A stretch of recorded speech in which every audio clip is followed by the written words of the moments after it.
saya Marini Harma Putri SPD, guru di SMP Negeri 1 Sungai Penuh. Sekaligus saya adalah mahasiswa PPG dalam jabatan Angkatan 4 tahun 2021 di LPTK Universitas PGRI Madiun. Hari ini, tanggal 6 Desember 2021, saya akan mengadakan ujian kinerja atau UKIN di SMP Negeri 1 Sungai Penuh dengan nomor induk mahasiswa 21021144428. Berikut saya lampirkan formulir ujian kinerja yang akan dilaksanakan di SMP Negeri 1 Sungai Penuh. Terima kasih. Assalamualaikum warahmatullahi wabarakatuh. Waalaikumsalam warahmatullahi wabarakatuh. Selamat pagi menjelang siang anak-anak. Baik. Apa kabar? Alhamdulillah luar biasa, Allahu Akbar. Kurang semangat ini kelihatannya. Apa kabar? Alhamdulillah luar biasa, Allahu Akbar. Ya, alhamdulillah ya, kita masih bisa berkumpul belajar seperti biasanya di masa pandemi ini. Nah, kita di shift A. Kali ini kita masih lanjut dengan pertemuan untuk materi pembelajaran PPKN. Nah, sebelumnya Ibu akan cek presensi kehadiran dulu. Nah, hari ini banyak yang tidak hadir ya? Iya. Ya. Ada 6 orang ya yang tidak hadir. Iya. Ada yang tidak. Siapa? Coba siapa nak yang tidak hadir itu? Abel Alfa ya? Alfa. Siapa lagi? Siapa? Fajri kemana dia? Alfa. Gunawan juga Alfa. Siapa lagi? Amel. Nggak Amelia Gani ya? Apa keterangannya? Izin. Siapa lagi? Adiba. Adinda ya. Adinda Cahya Ramadhani ya. Keterangannya apa? Sakit ya, jadi banyak yang sakit, ada yang absen juga. Ya, mudah-mudahan kita selalu diberi kesehatan di masa pandemi ini ya, agar kita bisa selalu bisa belajar dan melakukan aktivitas lainnya seperti biasa. Nah karena ini sudah mau menjelang siang, kita memulai pembelajaran dengan membacakan Bismillahirrahmanirrahim. Kita mulai ya. Bismillahirrahmanirrahim.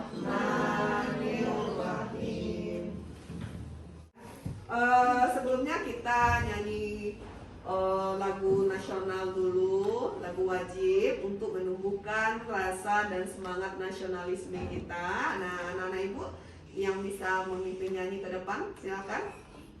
Ayo Adila. Kita menyanyikan dengan penuh rasa semangat ya. Ya, silakan. 1, 2. Maju, maju, ayo maju, maju, ayo maju, maju.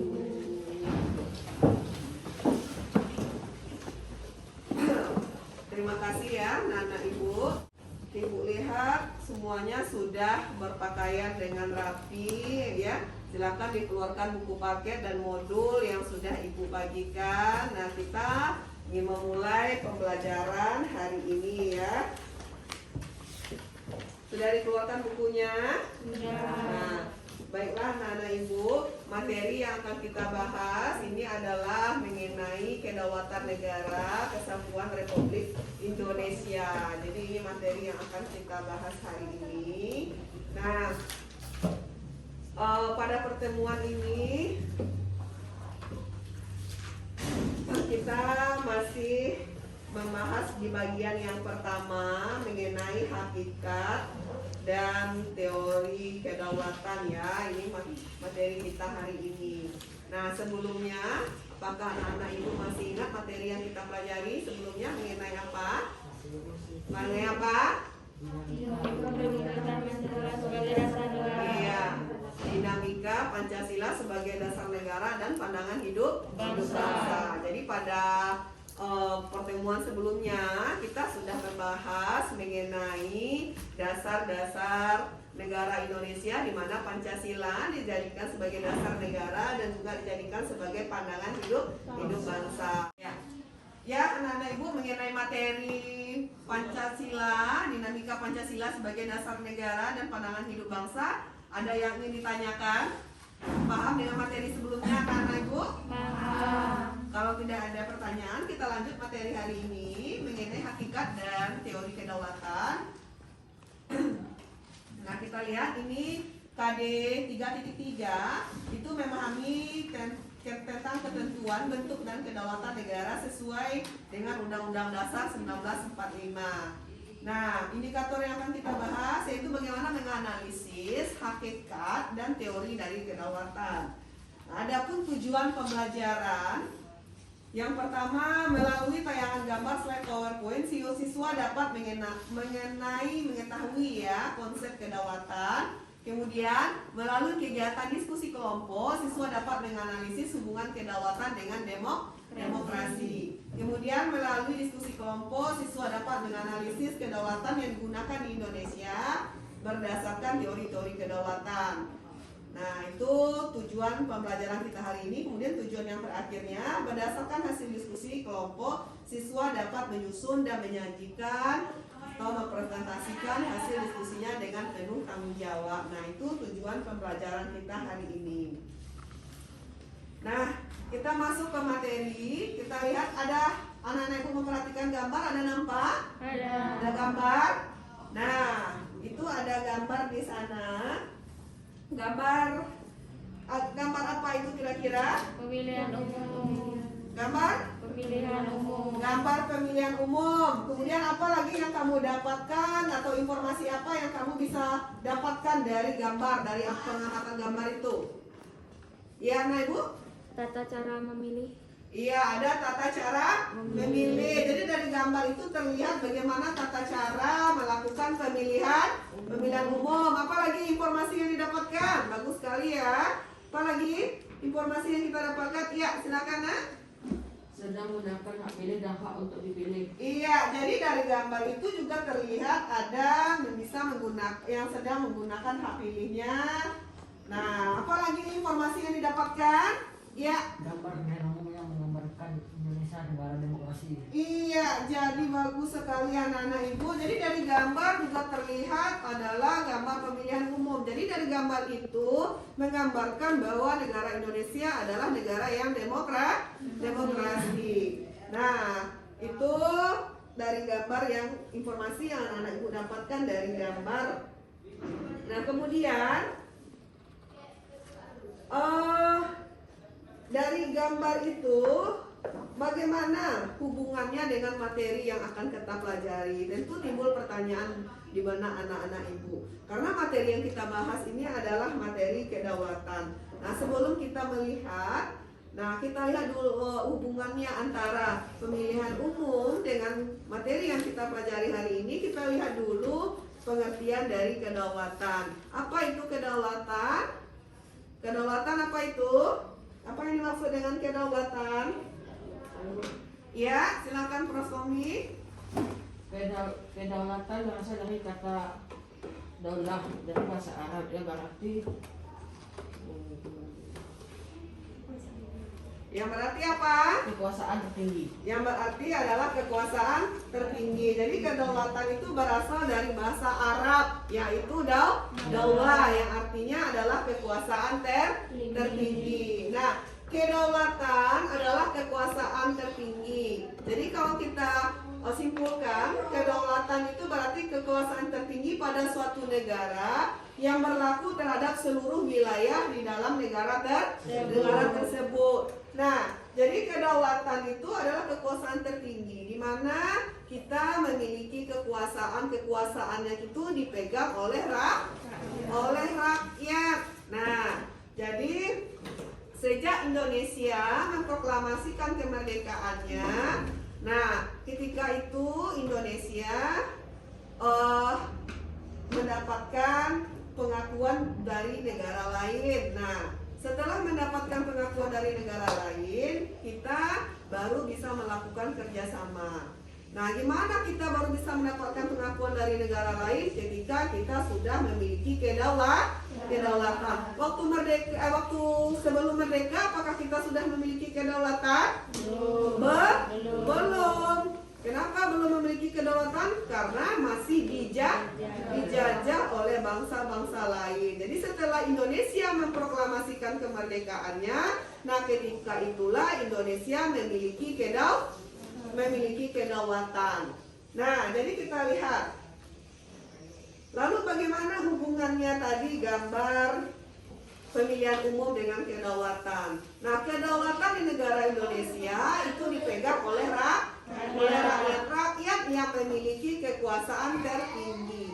Nah, di mana kita bisa melihat kekuasaan tertinggi rakyat? Di dalam salah satunya di dalam kegiatan pemilihan umum, di mana rakyat di sana memilih menggunakan hak pilihnya dan menggunakan haknya sebagai hak untuk dipilih. Jadi ada hak untuk memilih dan ada hak untuk dipilih. Nah, jadi di sana adalah terlihat bahwa rakyat yang memegang kekuasaan tertinggi. Nah, kita lihat bentuk kedaulatan. Bentuk kedaulatan itu ada dua. Ada kedaulatan ke dalam, ada kedaulatan ke luar. Nah, bisa membacakan? Siapa yang bisa membacakan? Kedaulatan keluar. Iya, Nak, silakan, Nak.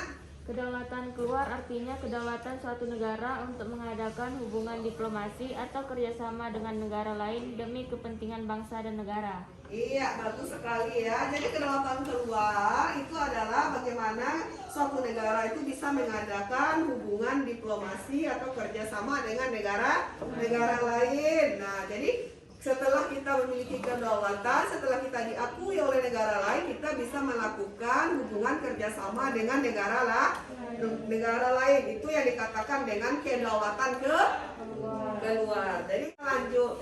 Kedaulatan itu memiliki 4 sifat. Nah, sifat yang pertama apa?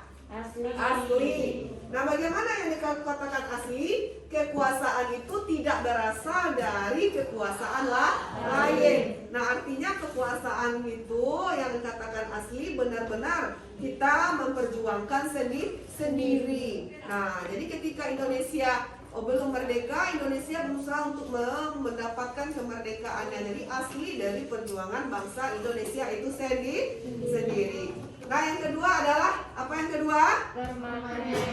Permanen. Nah, apa yang dikatakan permanen? Kekuasaan tetap ada selama negara itu berdiri. Jadi kekuasaan itu tidak akan hilang ya. Selama negara itu masih berdiri, maka kedaulatan suatu negara itu akan tetap ada. Kemudian apa? Sifat yang ketiga? Ada tunggal. Tunggal itu apa artinya? Satu. Tunggal artinya satu. Artinya kalau satu apa? Kekuasaannya satu-satunya kekuasaan tertinggi. Tidak ada kekuasaan lain di dalamnya. Jadi memang kedaulatan itu bersifat tunggal, merupakan kekuasaan satu-satunya kekuasaan tertinggi di dalam suatu negara. Nah, kemudian apa lagi? Sifat yang keempat? Tidak terbatas. Nah, kekuasaan tidak dibatasi oleh kekuasaan lain. Itu yang dikatakan sifat kedaulatan yang keempat. Nah, kita lihat mengenai teori-teori kedaulatan. Nah, teori-teori kedaulatan ada 5. Yang pertama ada teori kedaulatan Tuhan. Yang kedua apa? Yang ketiga? Iya, kedaulatan negara. Kemudian ada teori kedaulatan hukum. Kemudian ada teori kedaulatan rakyat. Nah, kita lihat satu-satu mengenai teori kedaulatan Tuhan. Nah, teori kedaulatan Tuhan ini mengajarkan bahwa negara dan pemerintah mendapat kekuasaan tertingginya dari Tuhan sebagai asal segala sesuatu. Nah, itu menurut teori kedaulatan Tuhan. Kemudian ada teori kedaulatan raja.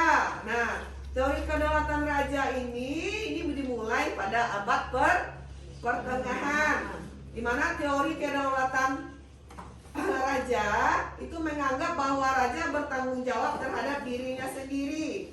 Kekuasaan raja berada di atas konstitusi. Artinya apa? Artinya kekuasaan raja itu adalah mutlak, tidak bisa diganggu gugat. Jadi berada di atas konstitusi. Jadi aturan hukum tidak berlaku karena raja bersifatnya di sini adalah bertanggung jawab terhadap dirinya sendiri. Kemudian ada teori kedaulatan negara.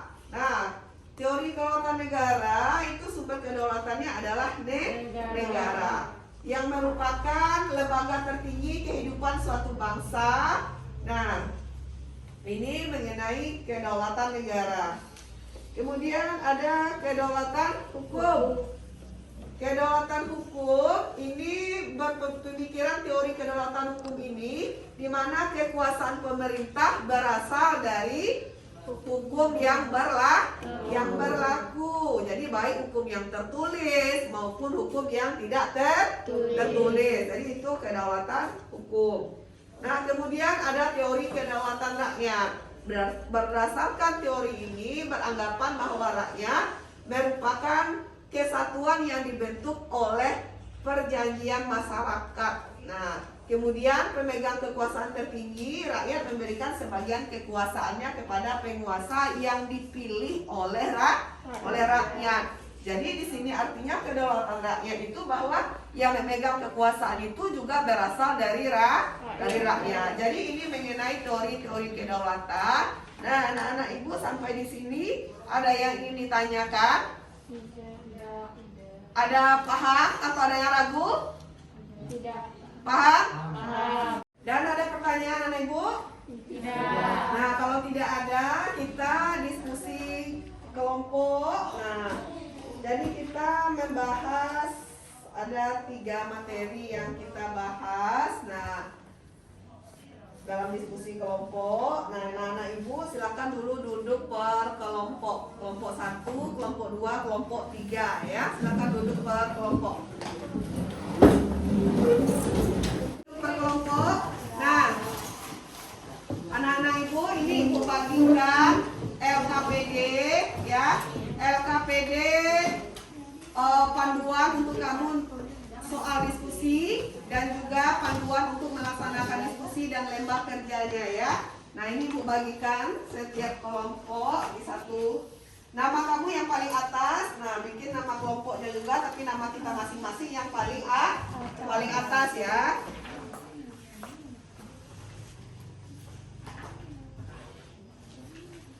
Oke, ini kelompok 1.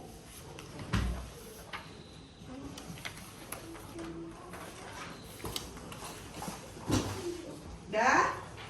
Baiklah anak-anak ibu, coba dicek di LKPD-nya tugas diskusi kelompok di LKPD yang sudah ibu bagikan tadi. Nah, itu ada di tugas diskusi kelompoknya ada 3 permasalahan yang kita diskusikan. Nah, masing-masing kelompok mengerjakan A, B, dan C. Permasalahan itu didiskusikan di dalam kelompoknya. Nah, kemudian nanti presentasinya yang kelompok 1 mempresentasikan yang A, kelompok 2 yang B, kelompok 3 yang C. Nah, jadi yang kita diskusikan yang A yang pertama, berdasarkan teori-teori kedaulatan yang telah dipelajari di modul dan sumber, analisislah teori kedaulatan mana yang digunakan di Indonesia. Jadi didiskusikan. Setiap kelompok mendiskusikan semua permasalahannya ya. Kemudian yang B, bagaimana hubungan atau kaitan kedaulatan rakyat dengan demokrasi. Nah, kemudian yang C, amati dan analisislah pelaksanaan kedaulatan ke dalam dan keluar di negara Indonesia. Berikan masing-masing contohnya 2. Nah, ada yang tidak paham mengenai permasalahan diskusi kita? Ada yang tidak paham? Paham? Nah, silakan anak ibu diskusikan di dalam kelompok masing-masing. Ya, anak-anak ibu silakan dikerjakan ya, didiskusikan di dalam kelompoknya. Yang tidak paham, ada yang tidak mengerti mengenai tugas diskusi kelompoknya, boleh ditanyakan. Ini kelompok berapa? Kelompok 1. Nah, ini juga bisa dicari jawabannya di dalam buku paket ya, nah Ibu. Ada yang tidak paham dengan permasalahan diskusinya? Paham ya, silakan didiskusikan dengan temannya ya, biar bisa menemukan jawaban yang baik dan benar. Kelompok 3 bagaimana? Bagaimana kelompok 3? Silakan didiskusikan. Ada yang tidak paham, nak? Ada yang tidak mengerti? Mengerti? Kalau tidak paham boleh ditanyakan nanti ya. Kelompok 2 bagaimana? Kelompok 2? Paham? Iya, silakan dikerjakan ya.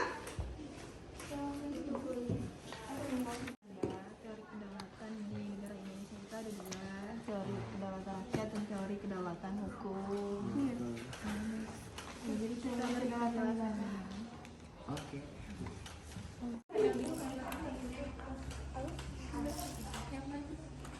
Bangsa yang merdeka memiliki kekuasaan untuk Mana? Kelompok 1 sudah ada menemukan solusi dari permasalahan diskusi kita? Sudah? Silakan dilanjutkan ya. 2 ya? Kelompok 2 bagaimana?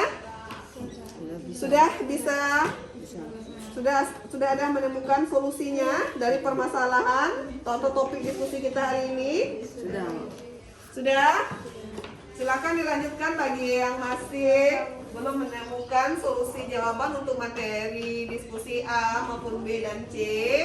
Silakan didiskusikan kembali dengan anggota kelompoknya. Jadi anak-anak Ibu, diskusi ini juga dinilai secara individu dan secara kekompakan di kelompoknya, kerjasamanya, nah tanggung jawabnya bagaimana, ini juga kita nilai ya. Ini kelompok 2. Nah, silakan anak Ibu ada materinya yang belum tuntas, silakan didiskusikan kembali ya agar bisa menemukan solusi. Jadi kalian juga dinilai secara kelompok juga ya, kerjasamanya bagaimana, kemudian tanggung jawab juga. Nah, ini kelompok 3 ya. Nah, kelompok 3.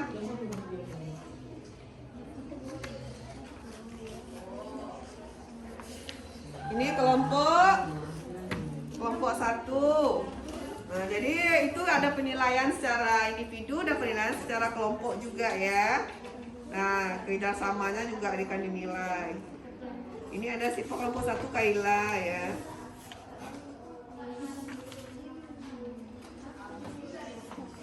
Office sama Kaisa ya.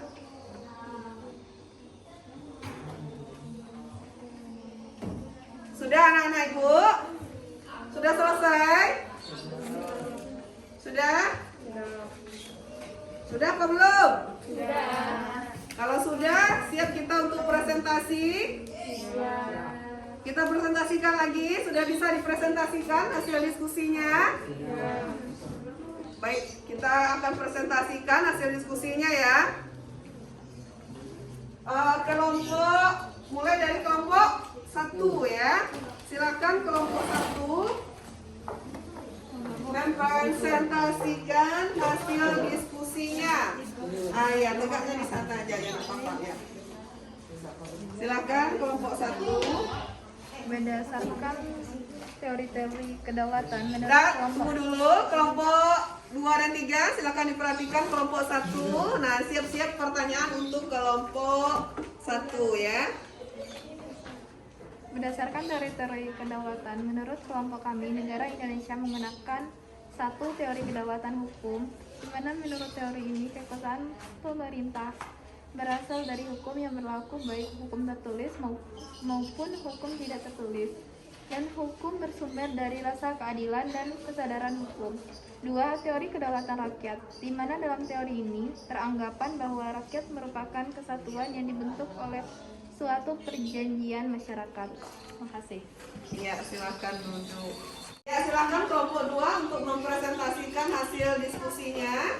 Kelompok lain tolong diperhatikan presentasi dari kelompok 2. Uraikan Perhatikanlah hubungan atau kaitan kedaulatan rakyat dengan demokrasi.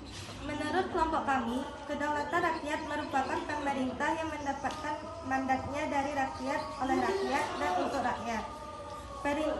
Pemerintahan rakyat berarti pemerintahan yang ada diselenggarakan dan dilakukan oleh rakyat sendiri. Hal ini sesuai dengan sistem pemerintahan demokrasi. Demokrasi sendiri diartikan sebagai pemerintahan dari, oleh, dan untuk rakyat. Terima kasih. Iya, silakan dulu untuk kelompok 2. Nah, itu presentasi dari kelompok 2 yang membahas mengenai hubungan kedaulatan dengan demokrasi. Nah, sekarang kita lihat dulu hasil diskusi dari kelompok 3. Silakan dipresentasikan kelompok 3, dipresentasikan ke depan. Nah, silakan. Amati dan analisis pelaksanaan kedaulatan ke dalam dan kedaulatan keluar di Indonesia. Berikan masing-masing 2 contoh yang termasuk kedaulatan ke dalam dan keluar, beserta berikan alasan contoh tersebut termasuk kedaulatan ke dalam atau keluar. Kedaulatan ke dalam yaitu bangsa yang merdeka memiliki kekuasaan untuk menyusun dan mengatur organisasi pemerintahan sendiri. Contohnya mengadakan pemilihan umum, presiden dan wakil presiden, pemungutan pajak. Kedaulatan keluar merupakan mempunyai kekuasaan untuk berhubungan dan bekerja sama dengan bangsa lain tanpa terikat oleh kekuasaan lain. Contohnya adanya politik luar negeri yang bersifat bebas aktif dan mengadakan diplomatik atau kerjasama dengan berbagai negara asing. Terima kasih. Ya, terima kasih untuk kelompok 3 yang sudah mempresentasikan hasil diskusinya membahas mengenai penerapan dalam kehidupan sehari-hari, contoh dari kedaulatan ke dalam dan kedaulatan ke luar.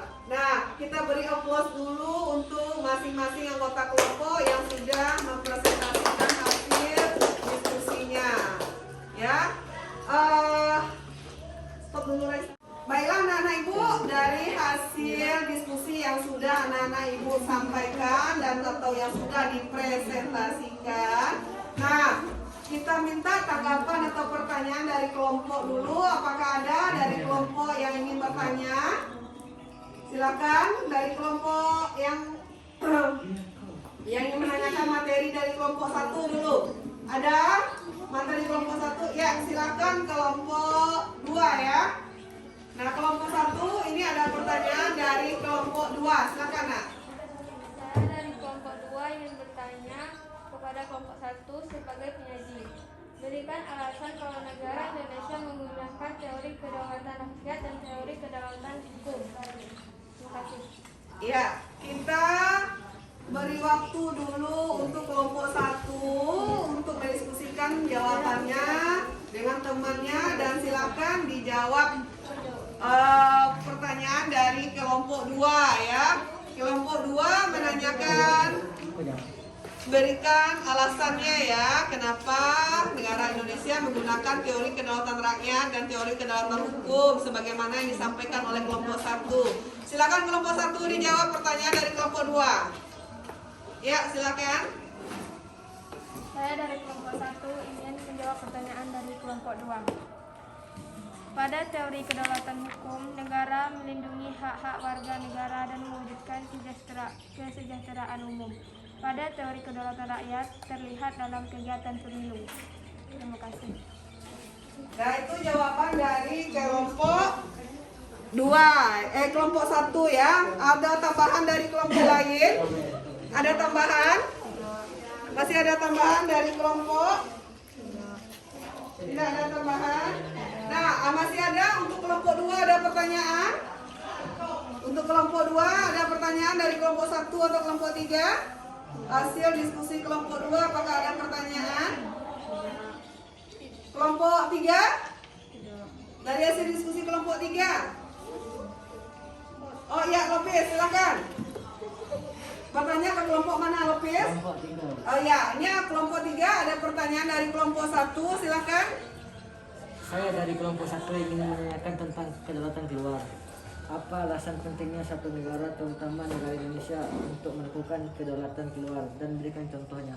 Ya, silakan kita berikan waktu untuk kelompok 3 mendiskusikan jawabannya dan siapa yang akan menjawab pertanyaan dari kelompok 1 ya.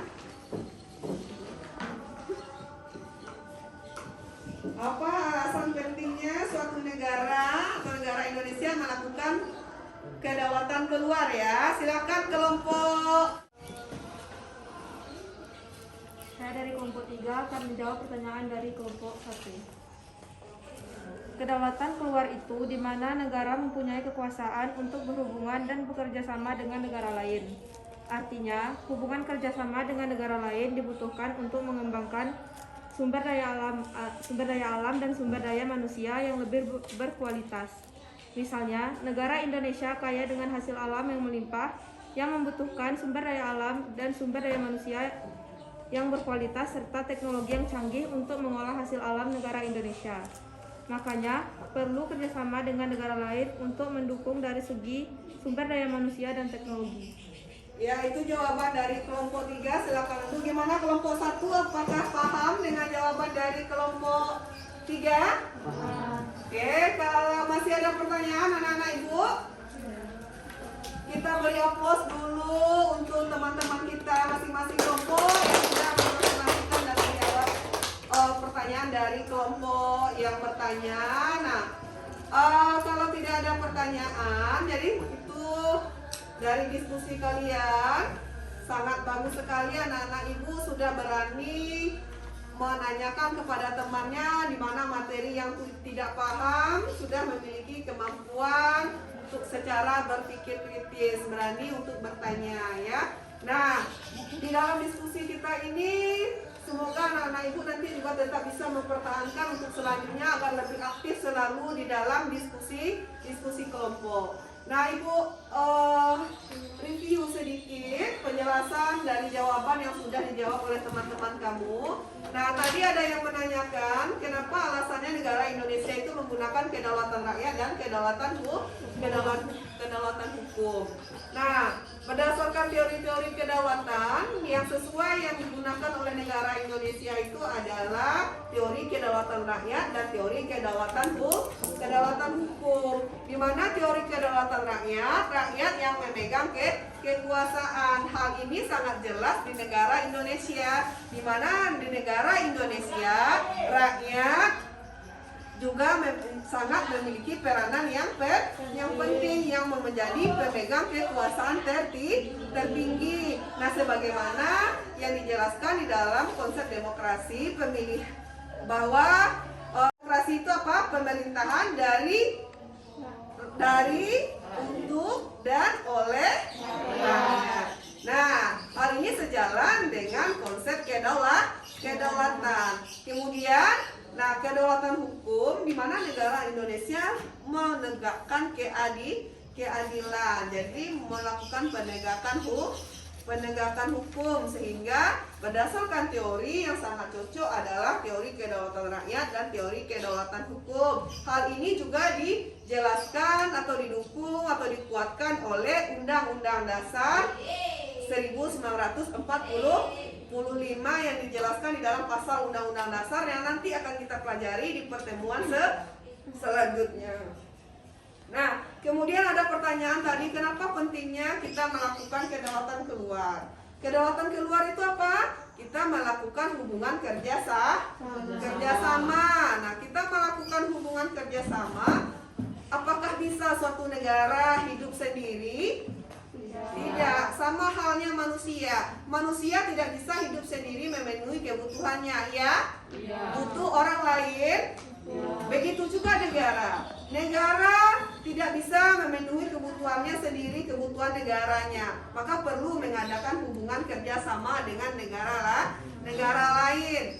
Nah, contohnya yang dijelaskan tadi oleh kelompok 3. Indonesia kaya akan sumber daya alam? Kaya. Nah, lalu bagaimana sumber daya alam perlu diolah oleh sumber daya manusia yang berkualitas? Perlu didukung oleh teknologi yang canggih? Perlu. Nah, makanya salah satunya negara Indonesia bisa melakukan hubungan kerjasama dengan negara lain untuk mengolah hasil-hasil alam Indonesia.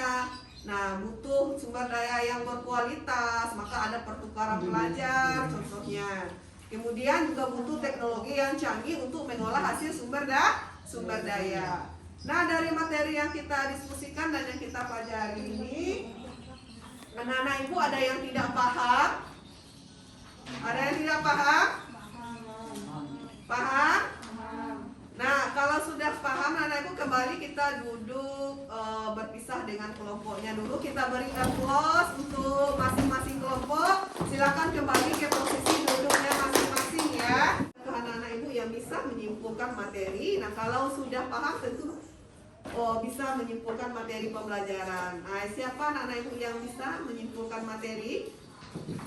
Silakan anak-anak ibu yang bisa menyimpulkan materi pembelajarannya, silakan tunjuk tangan. Silakan Ahmad Prastomi. Berdiri ya Tommy, Prastomi. Ya, ini Prastomi menyimpulkan, silakan. Negara Indonesia adalah negara yang menganut kedaulatan rakyat dan kedaulatan hukum. Iya. Terima kasih Prastomi, silakan duduk, kita beri aplaus untuk Prastomi.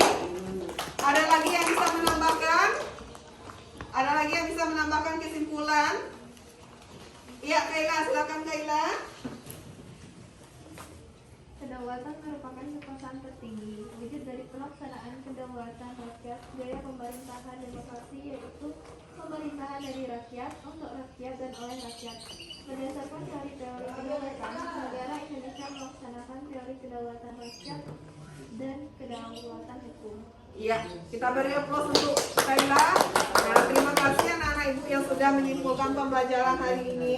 Nah, baiklah anak-anak ibu, sebelum kita menutup pembelajaran ini, kalian kerjakan dulu evaluasi. Itu untuk ibu memberikan penilaian dan bisa melihat sejauh mana kalian bisa memahami materi yang sudah kita jelaskan hari ini ya. Di dalam LKPD yang sudah ibu bagikan tadi itu ada soal pilihan ganda.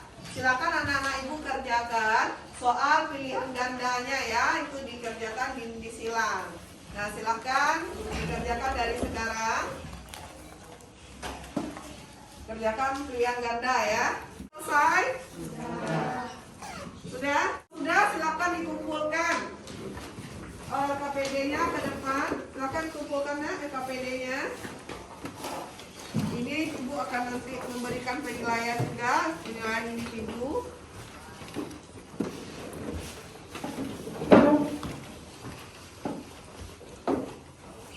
Sudah semuanya?